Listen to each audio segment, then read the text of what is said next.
Présente-toi. Salut Mesk, original DJ Mesk, Mescal Selecta. D'accord.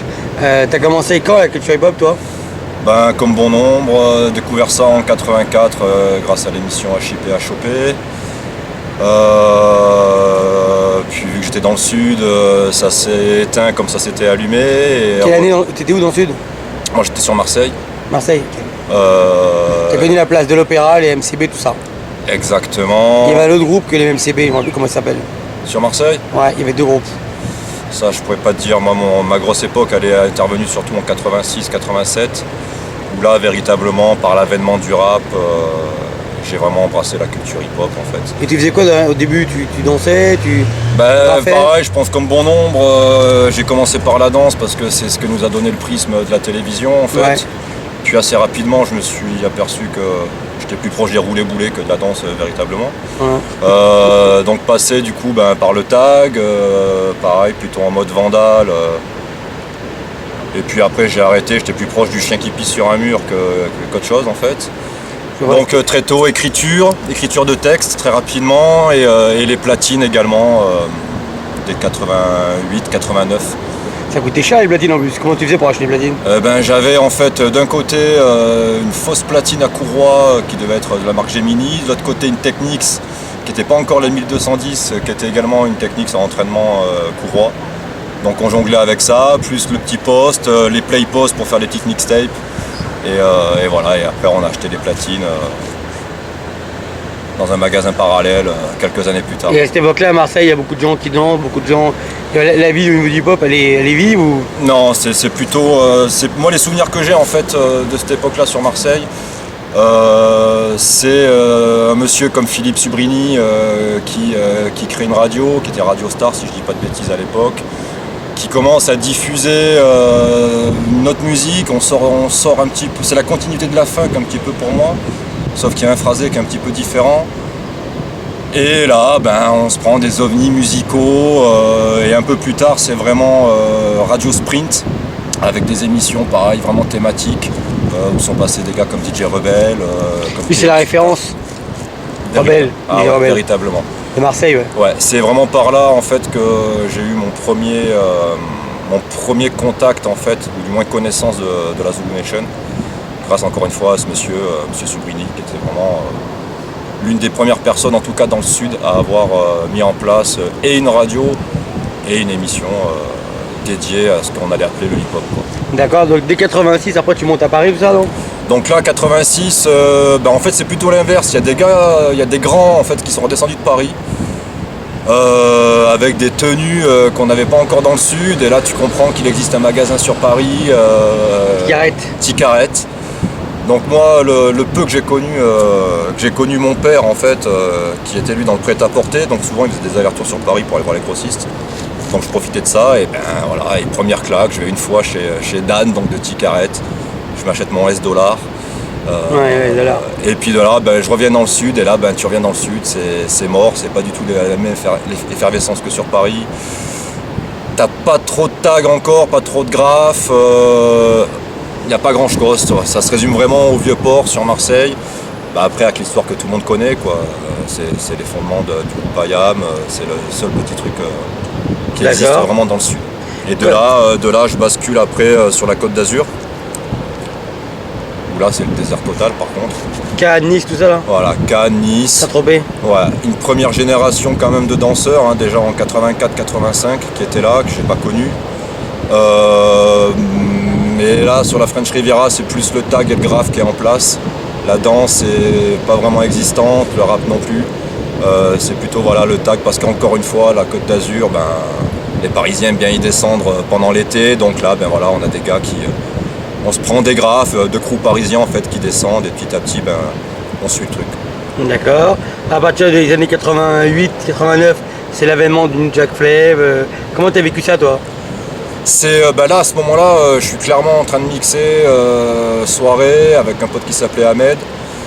Donc moi j'étais sur la partie plutôt rap qui à l'époque était véritablement l'époque EPMD, Run DMC tout ça, et lui qui était plutôt sur la partie donc New Jack. Belle Divo, tout ça. Belle Bill Devo, Guy, voilà, donc lui il avait plutôt la partie meuf. Et moi j'avais plutôt la partie Lascar en fait en soirée. Donc voilà. Et après c'était vraiment dans le sud, la communauté capverdienne véritablement, qui était vraiment là-dedans, dans la New Jack Swing, dans la hype plus tard. C'était voilà. D'accord, et toi dans les années 80, tu avais déjà des maîtres à penser par rapport à Zoom Nation, tout ça? Non, j'avais des brides de noms en fait. Et moi en fait à ce moment-là, je me suis lancé tout de suite dans l'achat de disques, vinyle. C'était vraiment, et c'est plus par les pochettes en fait et par les crédits derrière les pochettes que je retenais les noms.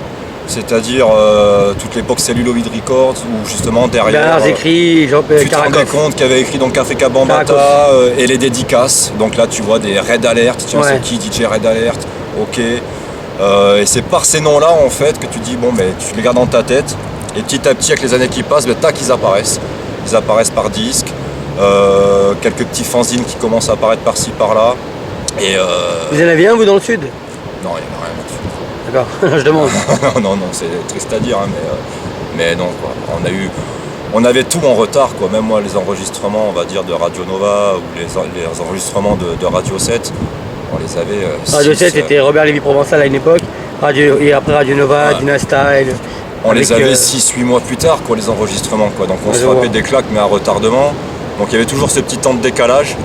Avec Paris. Ouais, avec Paris, voilà. Et après l'unité, on est rentré dans le temps réel, plutôt vers 89-90 quand les premiers albums sortent, les IAM, les NTM, quand les Rapatitudes sortent, là tout le monde est plus ou moins à la même heure sur tout le territoire.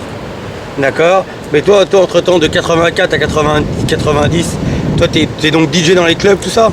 Ouais, enfin club c'est un grand mot, hein. Là c'est plutôt des bars qui veulent bien autoriser à faire des soirées, on essaie de trouver des noms différents parce qu'en général ça part en couille assez rapidement.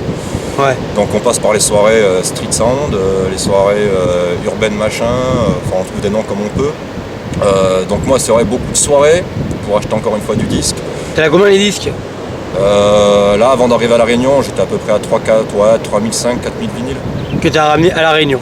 J'ai vendu une petite partie et j'ai fait ma petite sélection idéale on va dire, le soundtrack de ma vie et je dois être là à 2500, 3010 maximum maintenant à La Réunion. Parce que ça avait un coût. Et j'ai pas pu me séparer de tout et ceux qui veulent acheter aujourd'hui ne se rendent pas compte non plus de ce que ça peut être. Faut pas oublier qu'à l'époque un maxi vinyle ça coûtait entre 45 et 52 francs. Enfin bon voilà. Et en fait tout ton argent passait dans l'achat des disques. Complètement. Moi après ce qu'il y a c'est que très tôt j'ai été dehors de chez moi assez rapidement. Moi j'ai commencé à travailler à 14 ans et faire mon CAP cuisine donc à 14 ans, donc j'ai toujours travaillé à côté et le hip-hop est vraiment resté une passion. Je finissais mon service et on partait justement soit en club, soit dans un bar pour finir la soirée, donc mixer. Et après c'était beaucoup d'enregistrements, surtout à la maison, les cassettes, voilà c'était surtout ça quoi. Faire tourner le son, essayer de propager au maximum, et encore une fois voilà la Côte d'Azur, il y avait beaucoup de Parisiens qui descendaient, ou des gars de Toulouse qui venaient également, donc à l'époque, ça tenait à pas grand chose, on voyait une casquette et on se saluait directement. Ouais, genre, t'es dans le move. Exactement, c'est quoi ton blast, toi tu poses quoi, et c'est comme ça que se faisaient les connexions en fait. D'accord, vous entendiez même les histoires qu'il y avait à Paris? Moins, ou alors à retardement. Moi après, non, moi ça arrivait plus tard, parce qu'après moi j'ai fait un gros travail de recherche en fait, véritablement, sur la culture hip-hop. J'ai eu la chance de croiser pas mal de personnes, mais là plus dans l'industrie du disque et dans le rap. Donc effectivement, là tu es au courant des histoires, mais bon, ça te touche pas vraiment, quoi, parce que tu es quand même excentré. La province à ce moment-là, un billet de train ça coûte cher, c'est pas les mêmes lignes qu'aujourd'hui. Ah bah ouais. C'est d'autres réalités, quoi. D'accord. Et toi à l'époque, tu avais des références dans les platines ou même au niveau de la culture hip-hop? Ah, bon, ma référence première, ça a été Dynasty. Dynasty. Clairement, Dynasty. Quand on apprend que justement qu'il y a un terrain donc sur Paris, on n'arrive même pas à l'imaginer parce qu'il n'y a rien, on n'a pas de photos, on n'a rien, on n'a que des on-dit. Là tu te rends compte qu'apparemment sur Paris il se passe la même chose que ce que tu as vu après plus tard dans un film, dans Beat Street ou quoi. Tu te rends compte que merde ça existe aussi en France. Mais encore une fois t'es loin, t'as que des brides. Alors tu essaies de constituer des trucs avec certains gars mais tout le monde n'a pas les mêmes histoires. faut pas se leurrer, hein. Beaucoup de gens sont aussi arrivés dans le rap en France grâce à des groupes comme Benny B, hein. Faut pas se voiler la face. Mais bien sûr. Les premiers qui mettaient des salopettes et tout, on a beau dire, les mecs ils... Mais vous êtes fous. Mais voilà, c'est tout. Donc ouais non, c'était plus à retardement vraiment le Sud, quoi. Et si tu faisais pas un travail de recherche et si tu bougeais pas un petit peu ou si tu t'intéressais pas à l'autre, t'as de rien, quoi. Donc c'est vraiment les allers-retours. Nous en France on avait des mecs comme EGM à l'époque, Chimie sans complexe, Destrumman Jenigo, NLD, complètement. Gary Gangster de l'époque, un mec qui s'appelait comme ça. Gary Gangster Beats. C'est ça, Gary Gangster Beat. Complètement. C'est un peu les premiers noms que nous on a. De la Grange Aubel. Ouais. Phil Barnet. Phil Barnet, grosse culture musicale. Phil Force. Également, Monsieur François Fellman. C'est ça, François Fellman. Complètement. Donc voilà. Et t'as oublié un nom, Jean-Claude, dans la danse des mots. Mondino. Voilà, Mondino. Et après un petit peu tous les usurpateurs qui sont arrivés, les chagrins d'amour. Enfin, il y a eu plein de trucs. Bon, ça me ramène plus aux grands de mon quartier en fait qu'écouter ça. Ça me rappelle des étés un petit peu dans les Super 5 ou dans les Alpines. Ouais. Voilà, c'était plutôt ça. Et puis il y a eu un avènement avec ce pseudo funk un petit peu rappé. Mais bon, voilà, moi c'était pas encore. Moi, je me suis vraiment retrouvé là-dedans et ça me correspond. Ça y est, c'est ma culture plutôt vers clairement 86, 88. L'avant. Je l'ai découvert bien après en fait. D'accord, tu montes à Paris à partir de quand véritablement? Mes premiers allers-retours c'est 87, 88. 87, 88. Tu vas où? Tu vas au Globo tout ça? Non, pas du tout. Je suis trop petit pour aller dans ces endroits. J'ai malheureusement pas du tout connu ces endroits-là. Moi c'était Dan, c'était des 2-3 disquaires, 2-3 copains que j'avais plus ou moins. Non, c'était surtout moi mes souvenirs de Paris, c'est me balader dans cette grande ville, faut dire ce qui est. Et de voir la ville déchirée quoi. À ce moment-là, la Côte d'Azur, c'est beau, c'est propre, c'est aseptisé comme c'est là encore aujourd'hui de toute façon. Donc voilà, c'est vraiment ça, le souvenir, c'est le côté urbain. Tu voulais voir le Paris Massacre. Exactement. J'ai bien compris. Donc tu avais ces terrains vagues, tu avais ces lieux, les palissades du Louvre, tu avais pu les voir. Ouais. Enfin bon, tous ces endroits phares, on va dire. C'est ça. D'accord. Ensuite, à partir de 95, tu rentres dans le collectif, un collectif 95, non, je suis encore en bas. Là, je suis pleine puissance, on va dire, en termes de soirée et tout. On n'est pas nombreux, hein. Il y a DJ Vargas, il y a Oliver, mon acolyte Ahmed, paix à son âme. On est 4-5 à faire les soirées, on va dire, entre Monaco et Saint-Tropez, à se partager le truc. Donc, et là, Monaco, ça paye bien? Parce que Monaco, ça fait rêver pour nous. Monaco, ça paye rien du tout. Monaco, tu vas là-bas juste pour dire j'ai fait une soirée à Monaco, mais il n'y a rien quoi. Après l'avantage de la Côte d'Azur, c'est un petit peu comme sur Marseille, c'est qu'il y a beaucoup de porte-avions à l'époque américains qui viennent, on n'est pas loin de la guerre du Golfe, tout ça encore. Donc il y a beaucoup de ricains qui débarquent, qui nous font tous croire que... la mondialisation. Que c'est des rappeurs ou j'en sais rien trop quoi, et les mecs là, ben voilà, pareil, se mettent à danser, à faire du beatbox. Et là voilà, c'est ça les premiers gros contacts. Voilà. Et après voilà 95, 96. Là je commence à me mettre, grâce on va dire à ma collection de disques, à collaborer avec différents beatmakers en fait, par un apport, à l'époque on peut encore sampler. Donc j'apporte des samples et on essaie de faire du son, je collabore avec différents petits groupes, poser des scratchs pour des petits groupes. Je suis déjà là dans le partage quoi. D'accord. Ton évolution par rapport à la culture hip-hop, par rapport à Zune Chain, elle avait progressé? Là, ma connaissance a complètement progressé. J'étais pas Zoulou officiel, mais j'étais déjà... t'avais compris plein de choses quoi. Dans cette politique-là. L'histoire des gangs, tout ça, t'avais dit voilà, exactement. Le côté each one teach one, c'était vraiment mon truc. Le côté unité, le côté...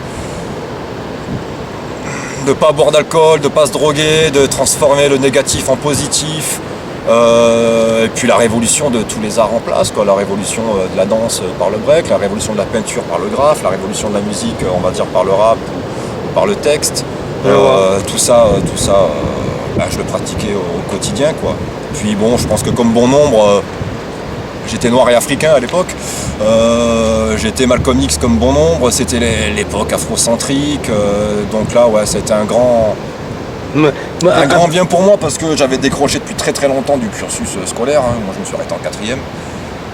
Là, d'un coup, je me rends compte que grâce au hip-hop, non seulement je peux approfondir des racines musicales, mais que derrière ces racines musicales, il y a des racines sociales. Il y a une histoire, donc des revendications, des choses. Voilà, donc par le biais de la Zoulou, je commence à avoir une vision un petit peu plus globale, à avoir certaines lectures, comme Cheikh Anta Diop, tout ça, qui m'apprend un petit peu plus ce qu'est le monde, ce qu'est l'histoire de l'humanité. Et je pense que comme tout, plus tu te cultives en règle générale et plus tu nourris ton hip-hop. Je vois. Toi, à l'époque, tu dirais que tu étais vachement ouvert ou tu penses que tu étais un peu radical à un moment donné? Non, moi j'étais radical, trop. C'est-à-dire que tout ce qui n'était pas, on va dire, musique noire, j'en voulais pas. Je revendais mes collections de disques de rock que j'avais hérité plus ou moins de parents ou lors de brocante ou vide-grenier, ça s'appelait pas comme ça encore à l'époque. Je les revendais ou je les troquais pour avoir j'ai troqué des albums de Pink Floyd pour avoir un maxi de Just Ice, quoi, je veux dire. Just Ice. Et aujourd'hui, c'est complètement débile. Donc, quelque part, pour moi, c'est une perte de temps. Mais bon, c'est comme ça. Des fois, on est un petit peu cloisonné. C'est comme tout. Même l'oreille évolue avec le temps. Donc voilà, j'ai raté certaines choses. Mais bon, c'est ce qu'il fallait. C'est ce qui construit aussi. C'était aussi l'époque où commençait à y avoir un petit peu la scission entre le mouvement underground, comme on dit, et le mouvement commercial, mais qui est apparu très tôt, surtout même dans la peinture. Tu avais ceux qui peignaient, qui étaient en vandale, et ceux qui allaient en galerie, c'était déjà des vendus. Ouais. À l'époque, j'étais sur ce côté très dur. Aujourd'hui, je renie tout ça. Et voilà, parce que très tôt, encore une fois, les gens en galerie sont rentrés très tôt. Il n'y a pas de mal à ça. Il y avait Henri Calfan, Catering, Jean-Michel Basquiat, la Galerie Mode, tout ça, enfin tous les trucs qu'il y avait à l'époque. Justement, voilà, des personnes comme Catering, pour moi, ou comme Basquiat, sont des personnes qui m'ont permis de découvrir et l'art contemporain sous deux aspects différents. Et les premiers qui sont rentrés, c'est Dondi White, Lee Colonel, et même des personnes même comme John Wan, qui a été décrié également. Non, moi je. Qui, Jay? John Wan. Ah, John Wan. Qui pareil a été décrié parce que il était trop en galerie ou ceci, cela. C'est de la connerie, Faut pas oublier que c'est une forme d'expression et après voilà, chacun a une vie, chacun a un parcours. On peut pas se permettre de juger quelqu'un d'autre. Faut voir le produit qu'on a en commun surtout, c'est surtout ça qui est important.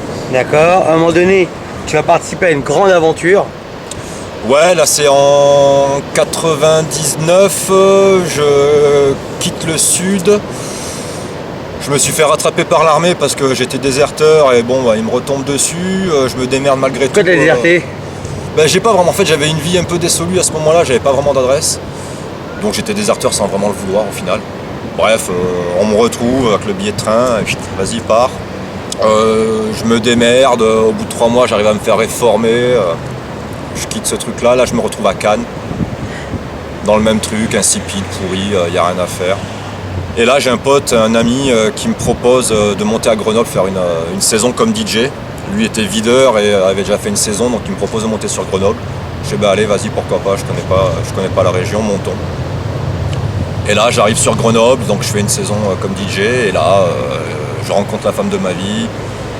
Je décide de m'installer là-haut, loin du béton. Et là, petite claque que j'avais pas eu depuis longtemps. Je découvre un milieu et des activistes incroyables. Je découvre une ville que je croyais un peu baba cool, qu'un côté reggae, je sais pas pourquoi, étudiante. Je découvre une ville déchirée totalement, du graphe, de la danse. Et là, ça remet. Des cités, des quartiers, Fontaine, tout ça. Ouais, et j'habitais Fontaine justement, Fontaine-la Poya. Et là, ça remet un second souffle à mon hip-hop. Clairement. Parce que juste avant ça, j'étais un petit peu dans la coproduction musicale avec un groupe qui s'appelait Chien Paille. Là, j'étais un petit peu essoufflé. Il y avait une petite fracture de génération. La transmission avait du mal à se faire avec la jeune génération. Les valeurs, on va dire, un peu Zulu Nation. Les jeunes n'accrochaient plus trop. Là, on était dans une ère beaucoup plus commerciale. Est-ce que même les jeunes savaient c'était quoi? Non, pas forcément, mais avant ça, ils ne savaient pas forcément ce que c'était, mais il y avait encore une écoute. Là, on est dans une époque qui est un petit peu plus capitaliste. Skyrock a fait son travail de sap déjà, donc là les jeunes qui rentrent là-dedans sont dans un but d'en vivre. Ouais. Ce qui n'a rien à voir déjà avec moi, que ma génération. Ouais, on est rentré là-dedans par passion et parce que ça y est, quelque chose nous correspondait. On sortait soit du reggae, soit de la funk pour la plupart. Là d'un coup c'était je vais faire du rap, ou je vais faire de la danse, ou je vais faire ceci pour en vivre. Donc là je commençais moi à m'essouffler, à devenir un petit peu aigri, et là donc voilà, Grenoble. Donc je découvre cette ville, et là il y a un collectif qui est en place, qui s'appelle le collectif CH2. H2. Ouais. Qui, si je me trompe pas... C'est là quoi, c'est H2, tu sais pas? C'est collectif H2, collectif de H tout simplement, Et collectif hip-hop. Ok. Qui a été créé, si je me trompe pas sur la date, en 99 par Mos Def et Jay. Ok. Deux fervents activistes, deux personnes également issues de la première génération. Et là, donc je découvre ça, je découvre ce collectif assez bien structuré, avec une salle de répétition pour la danse ouvert 24h sur 24, 7 jours sur 7. Mais ça, c'est un truc incroyable, mais vrai ça. Où tu peux rentrer et tu auras de quoi mettre du son et pouvoir t'exercer. Une salle de répète rap également indépendante où tu peux venir répéter, tu as des MK2 qui sont là, tu peux venir avec ton groupe et préparer tes trucs. Donc voilà, et là au bout de 6-7 mois on me propose la présidence de l'association en fait. Ah, t'étais président toi? Voilà. Donc là j'accepte le truc. Là on est dans l'époque des emplois jeunes, donc on a 5 formateurs qui sont là, 5 référents véritablement légitimes. Donc Mos Def, Jay, qui lui est plus sur la partie accompagnement de groupe, développement de projet. Un grand homeboy, un grand homie également qui est Scad. Scad. Scad il dansait à l'époque aussi? Bien sûr. Je le connais pas, je le connais moins dans la danse Scad. Qui est le référent danse véritablement, avec son état d'esprit. Il y avait un mec qui dansait debout. Comment il s'appelle? Bougalou là, comment il s'appelle? Il était au micro d'ailleurs. À l'époque de la salle debout. Moi, mes gros souvenirs, enfin moi, mes gars véritablement, c'était Scad, David Rodriguez également, Red One, qui par la suite a repris aussi la salle, Nessé, qui était là en référent Graph.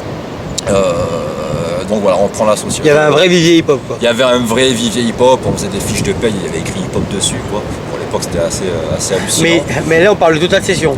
Et donc là voilà, donc ce collectif en fait à travers tout un tas d'activités organise le festival donc Total Session qui se tire sur plus d'un mois. C'est un mois. Une fois par an, avec donc des jams graphes. Tout lié pour le hip-hop. Concerts, toutes les disciplines du hip-hop sont représentées, ça s'étire sur un mois et dans différents spots de toute la ville. Donc on met en place des partenariats, donc là pareil on a été assez décrié aussi sur ça à l'époque parce que on développait des partenariats avec les municipalités tout ça, mais bon voilà c'est comme ça. C'est à un moment donné, pas le choix. Comme disait Ayam, si t'es pas content, ouais c'est ça, reste underground. Nous ce qu'on voulait c'était développer cette culture, donc voilà, faut faire ce qu'il faut. Escad donc met en place également ce qu'on a appelé le Universal Soul Circle, qui est là plus sous une forme également de jam. Et donc là, moi j'ai fait ça donc de 2000 jusqu'à 2004, si je dis pas de bêtises. Donc 3-4 éditions de Total Session, qui sont des souvenirs phénoménaux. Ah non mais phénoménaux. Une question indiscrète, les subventions de Total Session c'était combien genre?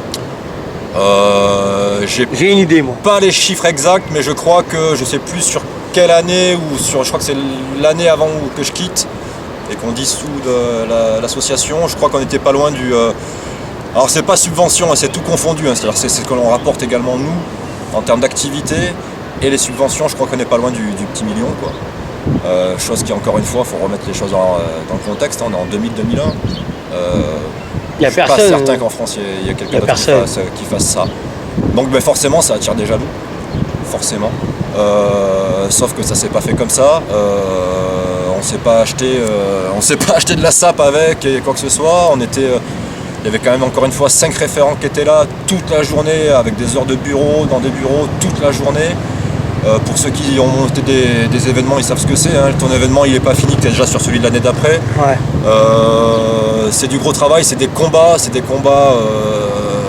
à des tables de la région, tout ça, pour aller choper et récupérer en fait l'enveloppe culturelle qui à cette époque-là est destinée au MJC et à leurs ateliers mosaïques.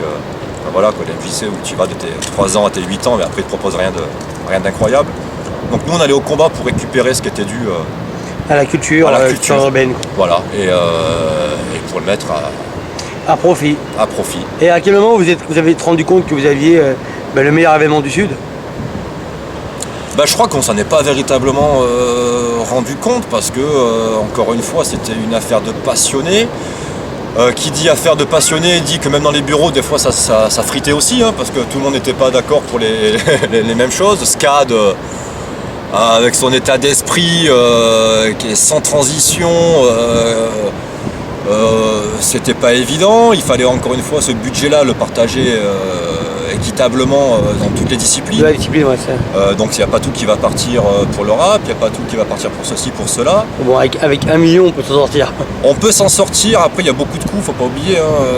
Qui dit subvention dit que tu n'as pas forcément après des salles gratuites. Si tu veux faire les choses bien, il faut une communication, donc là pareil, faut imprimer des trucs, ça a quand même un coût. Donc ouais, c'est quand même un gros travail, encore une fois cet argent-là. D'accord, donc toi c'est 3 ans, c'est 4 années magnifiques. Ouais, c'est 4 années magnifiques avec des images incroyables, des scènes incroyables. T'as vu naître Pokémon. On a vu Melting Force. Moi je pense qu'on peut dire qu'on a été t'as vu naître les plus au grands groupes. Au départ des Pokémon, hein. Pokémon, moi les souvenirs que j'ai, c'est de voir Lilou qui je sais pas quel âge a à l'époque, courir de partout dans la salle en mode ingérable. Ouais, t'as vu avec Petit, moi en tant que président, j'avais un regard qui était. J'avais mon côté passion, donc être au platine, ok, mais j'avais ce côté aussi président, donc il faut que ça se déroule bien. Donc tout ce côté justement de personnes ingérables et tout, ça me casse un petit peu les couilles. T'as vu les Melting Force arriver, exactement. T'as vu les Punishers, voilà. les Démons, petits en tous. Et puis voilà, on a eu le monde entier, l'Europe. T'as même vu Benji petit. On a vu Benji petit, mais qui avait tout d'un grand déjà. 99, hein, les ricains venaient à leurs frais, non, c'était... les ricains venaient à leurs frais. Ouais, les Rock Force venaient à leurs frais. Vous avez fait venir Rock Force Crew, les Avicoro également qui sont venus. Avicoro, vous avez fait venir aussi Kilafornia. Et vous avez fait venir aussi les Japonais, le groupe qu'on s'appelait à l'époque. Même ils faisaient des phases avec des feux artifices, trucs comme ça là. Ou avec un ballon, je me souviens plus. C'est peut-être une édition après que j'ai pas souvenir de. En tout cas, il y avait quand même. Mais bon, voilà, il y avait du monde. Ça débarquait d'Espagne, ça débarquait. Et encore pire pour les Jam Graph, où là, t'avais du monde d'Allemagne, de partout. Là, c'est genre le Moss avant l'heure. Ah ouais, c'était. Donc, ouais, super esprit. Puis après, c'est comme tout, toutes les aventures s'arrêtent à un moment donné. Après, on est rentré dans une politique aussi plus dure. Hein. Il y a eu dans l'ère Sarkozy, droite. Fin des emplois jeunes. On n'a pas forcément pérennisé tous les postes, donc voilà, l'aventure se termine. Peut-être pour toi l'aventure elle se termine en 2004. Ouais, pour moi elle s'est arrêtée en 2004. C'est-à-dire que tu t'es destitué 2004-2005, j'ai quitté la présidence, je crois qu'on a dissous l'association, ou une partie de l'association. Jay lui avait monté une autre branche qui était DCH2, qui était donc là plus dans l'organisation et... Qui existe encore? Non. Dans dans l'accompagnement de projets, signature d'artistes et tout. Pareil, on avait également Jeff Lener qui était là, qui a signé chez For My People derrière. Il a quand même fait venir For My People. Et après nous, notre politique, c'était aussi quand même de faire comprendre aux artistes dans quel événement ils arrivaient. Culture hip-hop. Qu'il fallait pas avoir des prétentions si incroyables que ça non plus. Donc voilà, il y a des artistes qui comprenaient, d'autres qui comprenaient pas.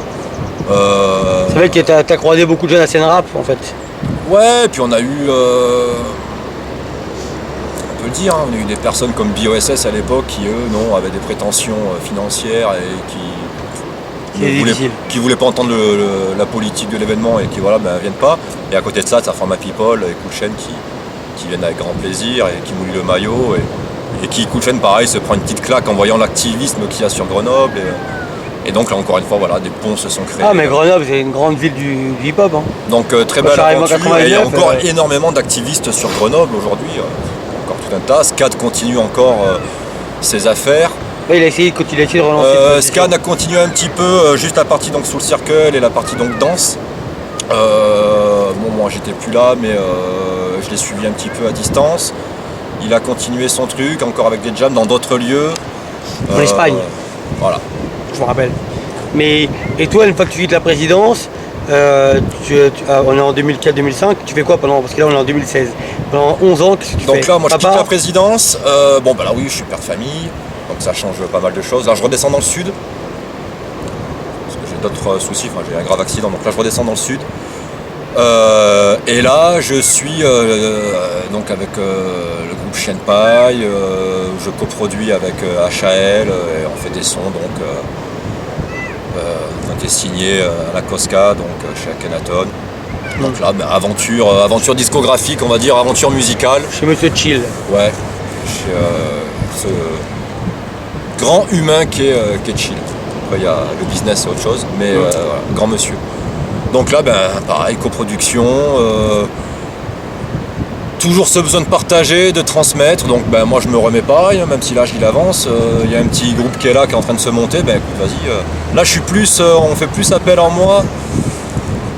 On va dire en termes de, je vais pas dire direction artistique parce que c'est pompeux, mais là, je mets plus à profit, on va dire, mes expériences ou mon parcours pour guider un petit peu, alors que ce soit dans le rap, même beaucoup dans le rap. Dans l'image d'un groupe, dans le cursus d'un groupe, voilà, je suis là plus dans le rap. Quoi. Toi, t'as un titre dans la Zoo Nation? Non, du tout. Non. J'ai eu une officialité par la suite dans la Zulu Nation, car j'ai intégré le Superbad Chapter de King Jaid. King Jaid, ouais. Que j'ai quitté en un peu moins d'un an pour des différents humains. Et qui donc voilà, donc après, autre chose, quoi. Après en termes de titres ou quoi que ce soit, après il y a une Zulu Nation en France, il y a la Zulu Nation, il y a une Zulu Nation en France, voilà, il y a la Zulu française, on va dire. Ouais. Après, est-ce que la Zulu Nation, est-ce que l'Universal Zulu Nation aujourd'hui, clairement en 2016, peut se retranscrire véritablement dans tous les pays d'Europe ou quoi, je suis pas certain. Je pense qu'il y aurait plutôt une histoire à écrire propre à l'Europe. Comme un tronc commun par rapport à l'Europe. Véritablement. J'ai compris. Parce que c'est pas les mêmes mœurs, c'est pas les mêmes mœurs, c'est pas la même histoire. Donc voilà, va expliquer à un Russe aujourd'hui ou à un Asiatique qui doit lire l'histoire. Les droits civiques. Les droits civiques et tout, ça va pas forcément lui parler. Je pense qu'il y a peut-être autre chose à écrire. Mais en tout cas, quoi qu'il en soit, les fondements sont plus que valables. Je veux dire. Les valeurs sont plus que valables. Donc voilà, après c'est comme tout, la France a sa mentalité. Voilà. Tu l'as vécu comment l'affaire Bembata? Ça t'a touché ou aujourd'hui avec l'âge, tu as du recul? Non, touché parce que véritablement, Bam, pour moi, c'est une figure. C'est clair. C'est... je peux même dire que ça a été une légende, moi, pendant des années et des années. Tout ce que j'ai pu voir, tous les films, les documentaires, les Beatzies à l'époque, moi, ça me faisait rêver, même quand ils s'habillaient comme des cow-boys. Hein. Ouais, quand on reste en plage, comme moi, ça me faisait rêver. L'unification, et encore une fois... sous le Sonic Force en cowboy. Sous le Sonic Force, ouais. Ouais. Les Furious Five avaient des belles tenues aussi. Plutôt cuir, tout ça. Qui pour les méchants diront que ça s'approchait du Village People. Ah, grave. Mais bon, c'est pas grave. Après, attention, le mouvement hip-hop et le mouvement punk au départ, la frontière n'est pas grande. Ouais. Donc ouais, non, moi, Bam, grande légende, encore une fois, et ce qu'il représente, c'est quand même énormissime. Il représente quand même l'unification. L'unification de disciplines déjà existantes, certes, mais il a fédéré les disciplines. Donc forcément, ce qui s'est passé, après, bon, ben, pareil, il ne faut pas se voiler la face. Pour tous les anciens, surtout en France, tout le monde est au courant des rumeurs. Moi, depuis que je suis merdeux, depuis même 86, j'entends des rumeurs. J'ai toujours entendu des rumeurs. Maintenant, on ne vit pas avec les rumeurs, on laisse ça de côté. Et là, bon, ben, l'avènement, effectivement, il m'a fait mal. Il m'a fait mal dans un sens où comment dire... c'est une espèce de père spirituel. Ouais, ou si ce qui est dit est avéré, pour moi, c'est indéfendable. C'est-à-dire que moi, ce genre d'acte, c'est au poteau, 12 balles dans le corps et sans procès. Après, ce qui m'a fait le plus mal, c'est que ça a touché surtout à la Zulu Nation et donc à tous ses membres. Et que du coup ça a mis à mal cette image-là qui, il ne faut pas l'oublier, encore une fois, est quand même quelque chose qui transforme le négatif en positif, qui a sauvé moi personnellement, qui m'a peut-être pas sauvé la vie mais donné un sens à ma vie, qui m'a empêché très certainement de faire des conneries ou de me perdre par moments. Ça a été une ligne directrice et ça l'est encore aujourd'hui. L'unité, la transmission et le partage, voilà, c'est ce que j'enseigne encore à mes enfants. D'accord, mais une question c'est, est-ce que toi tu vas encore dans les événements Zulu Nation comme à Corona cette année au New York? C'est Corona on dit? Crotona Park. Je l'ai vu avec ce qu'il y avait DJ Tibul là-bas. Crotona Park, très sincèrement je rêverais d'y aller là. Maintenant la Réunion on est loin, le billet il est cher. C'est sûr. Mais si l'occasion se présente... Parce que la Réunion c'est quoi? C'est Réunion, Paris, Réunion, Paris, voilà exactement. Ah ouais, c'est chaud. Donc bon, tu peux faire Réunion Afrique du Sud très certainement, mais là bon il y a des papiers à demander. Très certainement que j'y vais, moi j'aurais aucun problème d'aller dans un rassemblement Zulu ni quoi que ce soit, parce qu'encore une fois, même si je ne le suis pas officiellement, c'est mes valeurs. Je crois, comme on dit, aux frères et aux sœurs, véritablement. C'est comme à l'humain. Donc bien évidemment que j'irai dans ces événements-là. Est-ce qu'il y a des gens de la Zulu Nation que tu aurais voulu rencontrer, peut-être les 5 pères fondateurs, tu les as déjà croisés, mis à part BAM? Non, moi le seul que j'ai rencontré ça a été BAM, pour la première fois en 96 qu'on avait partagé une scène ensemble. Attention, en tout bien tout honneur, partager une nuit à l'hôtel également. Ouais. Ce qu'on sait aujourd'hui, c'est tendancieux. Puis rencontré il y a quelques années donc avec le Superbad Chapter lorsque l'on a monté les 41 ans de la Zulu Nation, donc à HR. Donc voilà, la personne que j'aurais aimé véritablement rencontrer c'est Ahmad Anderson. Véritablement, pour le côté encore une fois fondateur. Pour la partie Shangou également, donc la partie musicale. Et après, non, pas de Zoulou forcément. Certains chapters, si, parce qu'il y a des chapters qui sont très très intéressants aux États-Unis. Le chapter d'Atlanta, en l'occurrence. Parce qu'être Zoulou, attention, c'est pas juste danser, breaker, rapper. C'est un mode de vie, tu veux dire? C'est également, tu peux être Zoulou et être avocat. Tu peux être Zoulou et être dans l'humanitaire et dans le social. Donc voilà, nous. Pour la France, ce sont des disciplines. La Zulu Nation, c'est plus large que le hip-hop. Tu peux être Zulu et pas dans le hip-hop, comme tu peux être hip-hop et pas dans la Zulu Nation. Donc voilà, non, c'est plus des chapters et le travail que font certains chapters comme celui d'Atlanta, qui a une vraie dynamique sociale et qui est valable aux États-Unis. C'est-à-dire que là-bas, ils aident les gens, ils aident les démunis, ils créent des jardins familiaux. C'est presque les Black Panthers à... On n'est pas loin des Black Panthers partis à quelque part. On n'est pas loin. Il y a un petit peu de ça. La Zulu Nation, de toute manière, c'est un petit peu, comme on dit à La Réunion, c'est un carry un petit peu de toutes ces valeurs-là. C'est des relents des combats des droits civiques. Voilà, il y a un vrai côté social. Le hip-hop ne se suffit pas à lui-même. Le hip-hop ne se suffit pas à lui-même. Encore une fois, cultive-toi, fais du bien autour de toi et ça va nourrir ton hip-hop. C'est pas juste. Le hip-hop, c'est pas juste écouter du rap. Le hip-hop, c'est pas si tu danses, si t'es b-boy, c'est pas juste regarder des événements de b-boy. Va lorgner vers la danse classique. Tu peux te nourrir de tout. Je suis d'accord avec toi. Une question, là prochainement, ce week-end prochain, tu es DJ sur l'événement Weebie International, je sais pas comment ça s'appelle. Ouais, qu'organise Stan. Ouais. C'est le deuxième petit événement là, que je mixe en mode un peu freestyle à La Réunion. Donc ouais, moi content, moi c'est toujours pareil quoi. Là, attends, j'ai une question. T'as vécu à Cannes. Ouais. T'es monté de temps en temps à Paris. Ouais. T'as vécu... J'ai vécu d'abord à Marseille, Martigues, Cannes, beaucoup d'allers-retours sur Paris, beaucoup d'hébergements de Parisiens aussi sur Cannes, comme les CMP, Big Up DJ Christ, Fofo, Rost, donc les CMP, Tar, Yazid, qui venait et à qui je rasais le crâne sur Cannes à l'époque. Tar, c'est pas le mec des 80 NTM? Ouais, Tar et son frère Yazid. Ouais, MC. Fab. C'est pas lui qui met le coup de tête dans la vidéo? Dans le clip, il me semble? Le coup de pied. Ouais. Le coup de pied qui casse l'écran de la vidéo. NDM, ouais. Tar, grand joueur de clavier à fond dans la West Coast également. Des mecs comme Fab. Enfin voilà, encore une fois, la Côte d'Azur, même si on l'a décrit, il y a eu beaucoup d'allers-retours, donc on a passé des super bons moments. Moi j'avais DJ Chris qui descendait de Paris. DJ Chris de Marseille? Non, de Paris, ancien CMP. Ok. qui Les descendaient. CMP, c'était les taggers à l'époque. Ouais, c'est ça. Caresse mon pénis, coule ma poule, enfin voilà. C'est Ouais. les deuxièmes à avoir fait le Louvre, Ouais. métro Louvre, après Oeno. Donc tout ça pour te dire. C'est pour dire que tu as traversé pas mal de villes, tu as traversé 3 ou 4 générations, 3 générations. Ouais. Donc la question que je me pose, c'est aujourd'hui, et le dernier moment, c'était Grenoble, c'est ça? C'était Grenoble, non, après je suis redescendu encore dans le sud et là plus dans le rap, véritablement dans le rap. D'accord. Et là, la Réunion. Donc là, la Réunion.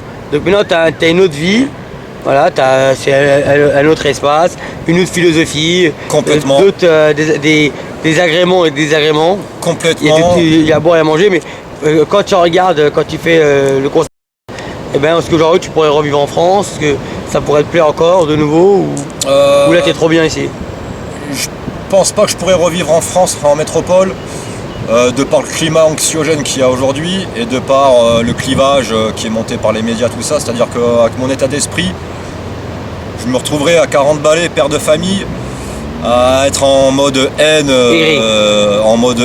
envers l'État, faut dire ce qui est, et j'ai pas envie de repartir là-dedans, parce que je sais très clairement que de par mon apparence, on me reverrait encore une fois. Et là, faut pas oublier qu'à Cannes actuellement, enfin pendant l'été, tu pouvais pas aller sur la plage avec un cabas trop gros, tu te faisais fouiller par les CRS. Ouais. Et ça, moi, je pourrais pas l'encaisser. Je pourrais pas l'encaisser. Et ici à La Réunion, ben voilà, tout le monde vit ensemble, la mosquée elle est en face de l'église, toutes les religions sont pratiquées, les malbars font leurs sacrifices, enfin voilà. Donc, Ouais, donc clairement, c'est uniquement par rapport d'un point de vue social où je pourrais pas repartir en métropole, je pense, parce que je reviendrai dans un combat et j'ai pas envie de repartir là-dedans. Voilà, aujourd'hui, j'ai réussi à me réouvrir socialement et à être cool. Mais moi, quand je t'ai connu, t'étais déjà cool. Hein, quand je t'ai connu Oui, non, mais je suis cool. Avec King Jail, moi, je t'ai trouvé sympa direct. Ah, mais moi, je suis quelqu'un de super cool. Moi, je fonctionne au feeling. Qui que tu sois, moi, je suis pas quelqu'un qui, parce que tu as eu 3 quarts d'heure de gloire une fois dans ta vie, que ça y est. Moi, je marche à l'humain. Qui que tu sois, si t'es une merde, t'es une merde. Je te le dirai. Quoi que tu représentes et qui que tu sois.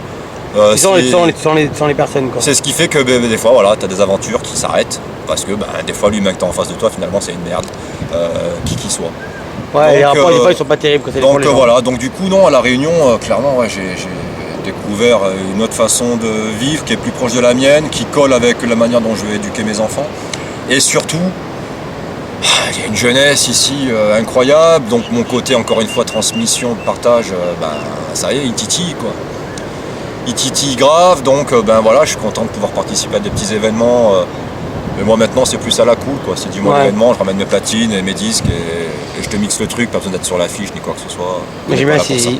Ok, pourquoi le nom DJ Mesque? Alors Mesque, en fait, c'est ce que je taguais. Ok. Ça vient de Mescal, l'alcool de Mescal à la base. Ça vient de Mesquin également, parce que je savais être mesquin quand j'étais plus jeune. Voilà. Et original, on me l'a rajouté parce que de par ma collection de disques à l'époque, il s'est avéré que plus le rap avançait et plus j'avais en fait les originaux de tout ce qui sortait. Donc voilà, moi j'écoutais un truc, je faisais tiens c'est machin, je disais ah bah non ça c'est Tupac, je fais bah non ça c'est plutôt Ice Brothers. Donc voilà. Et original DJ. Les samplings tu veux dire. Voilà. DJ entre guillemets, ça c'est un petit hommage à Pete DJ Jones. Donc voilà, original DJ Mesque l'original. Mescal. Le mot de la fin pour la nouvelle génération, ça serait? Le mot de la fin pour la nouvelle génération, c'est putain jeune, mec, t'as un outil incroyable aujourd'hui, c'est Internet. Si j'avais eu ça à ton âge, je serais président, je pense. J'ai réussi, moi, tout petit con que je suis, à apprendre de ma culture alors que je suis pas né en 72. Donc toi aujourd'hui, t'as tous les outils qu'il faut pour pouvoir approfondir ta culture, son histoire. Ouais. Fais-le parce que clairement il y a de quoi apprendre. Approfondis l'histoire de ta culture. Ne regarde pas que ta discipline, regarde autour et t'es rien sans les autres. Donc partage. Moi mon mot c'est ça, partage. Quoi. Ok, bon, on te remercie Mesque. Et puis un big up à toi Yuval, hein, l'homme le plus suivi. Il est tellement suivi que quand il vient à La Réunion, le mauvais temps le suit. Grave, t'as bien raison, parce que j'ai pas ramené le beau temps, c'est la vérité. Je montre un petit peu le cadre dans lequel tu vis quand même pour que les gens puissent prendre conscience. Ça. Voilà, je veux pas faire bisquer les gens, mais voilà sa vie. Voilà, fond de mer. Je montre un peu comment ça se passe ici, histoire que les gens ils sachent. Ouais. Je monte. Je pourrais montrer beaucoup plus, donc voilà. C'était DJ Mesk, dédicace à lui. Original Mesk.